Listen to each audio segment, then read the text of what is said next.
StrayKids has officially rewritten the history books, and the Western music industry has been shaken to its core. Imagine a massive stage in the heart of New York City, thousands of people screaming, and there, under the blinding spotlights, 8 men who were once considered outsiders now stand as kings.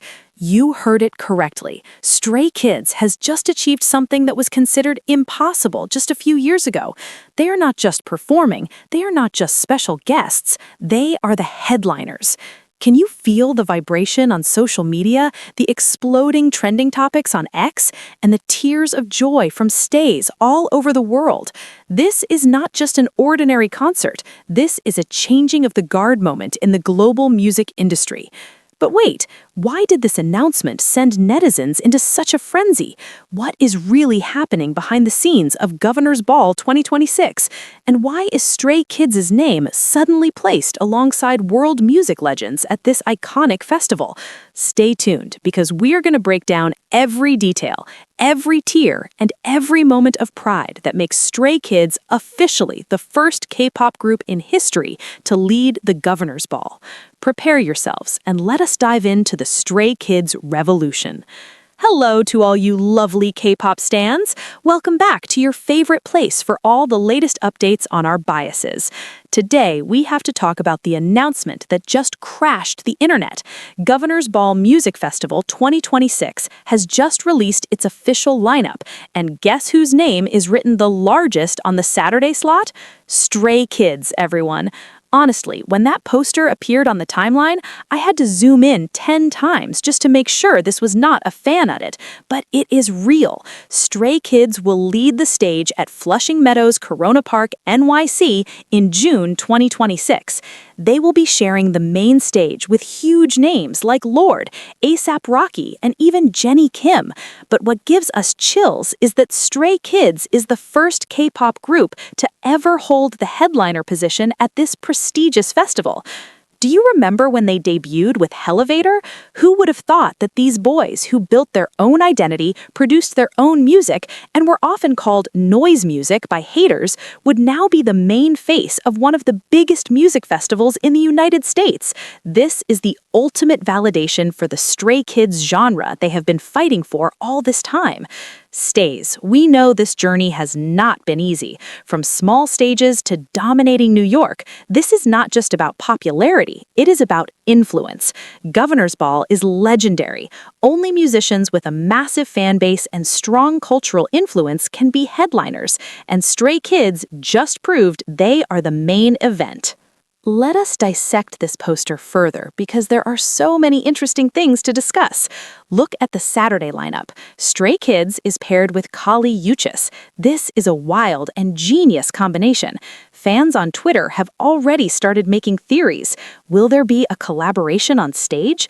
Imagine Kali Uchis' dreamy vocals meeting Felix's deep voice. It would be perfection. Also, look at Sunday. We have Jennie as a headliner too. 2026 is truly the year of K-pop dominating global festivals. However, StrayKids' status as the first group headliner brings its own weight and pride. Korean netizens are even saying that StrayKids no longer follows the path, they are the path themselves. Many people are asking, why StrayKids? Well, if you look at the streaming data and album sales of 5-star or Rockstar, you will understand. StrayKids has an incredibly organic connection with international fans, especially in America. They have the perfect energy for an outdoor festival. They are not the type of group to just stand and sing prettily. They will tear up the stage with the energy of God's Menu and La La La La. The Governor's Ball organizers are reportedly very selective. They look for artists who can bring a New York vibe that is tough, bold, and authentic.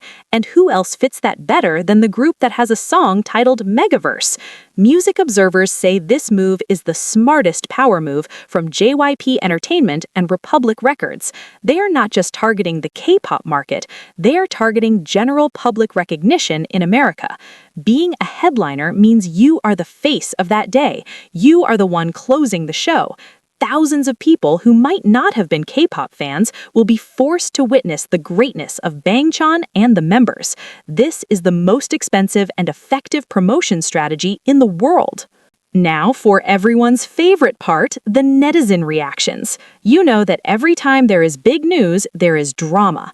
As soon as the poster was released, the hashtag SKZGovBall2026 immediately hit #1 worldwide for hours. Twitter fans were absolutely celebrating. One of the most retweeted posts said that people used to say Stray Kids music was just the sound of pots and pans, but now that sound will echo throughout New York City as a festival headliner. That is quite a statement.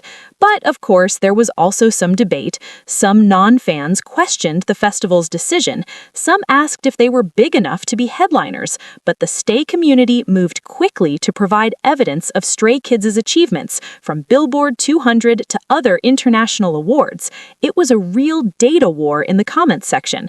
In addition, many locals, or general American public members, started getting curious. Many asked on Reddit who Stray Kids were and what songs they should listen to before going to Governor's Ball. Fans were very helpful in providing a must-listen list, including Maniac, Backdoor, and of course, Thunderous. And let's not forget, the members' visuals were a hot topic.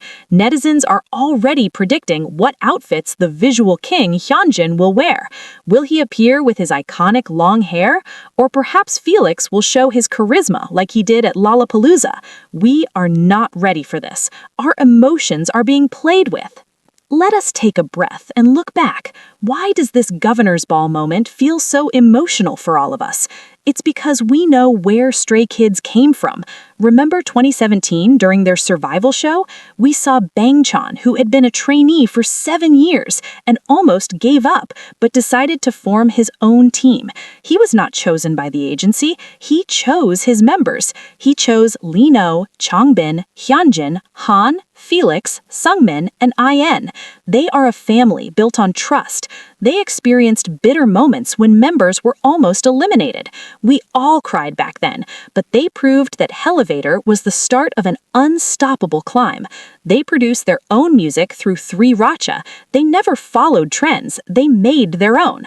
So when we see the name Stray Kids written at the top of the Governor's Ball stage, we don't just see a group name, we see the hard work of 3RACHA staying up in the studio until morning. We see Sungmin constantly practicing his vocals until they are perfect. We see Lee No disciplining the choreography down to the smallest detail. This is a victory for everyone who has ever felt cast out or different. Stray Kids is a symbol that being stray or lost is okay, as long as you have a goal and people who support you. That is why their fans are so loyal.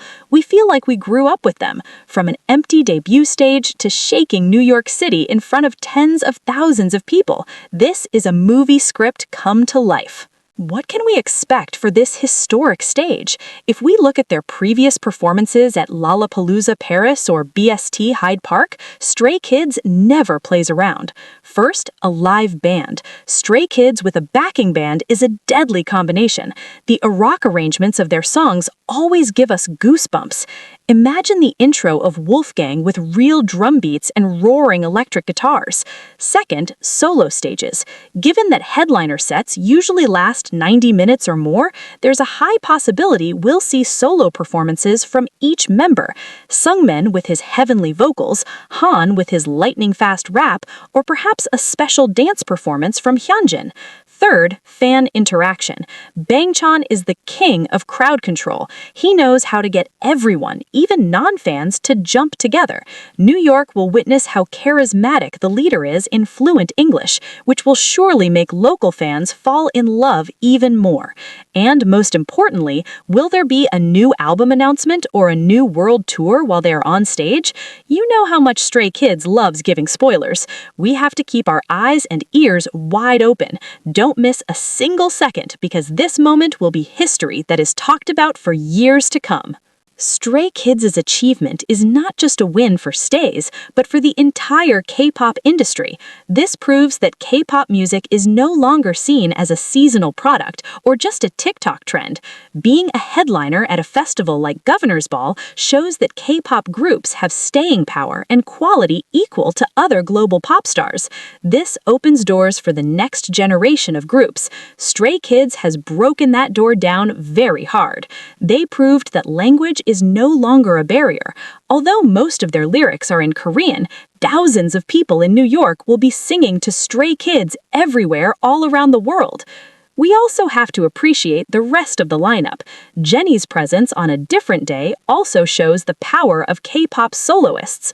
2026 is truly the year of the Hallyu wave turning into Hallyu tsunami. And Stray Kids, they're the surfers at the peak of that wave. Does this mean K-pop has officially become part of the American mainstream?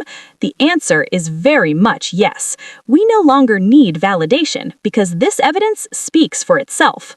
Stray Kids has secured their position in the Global Music Hall of Fame. It feels like we've been discussing the new history carved by Stray Kids for a long time. I still get chills every time I imagine them standing on that stage. New York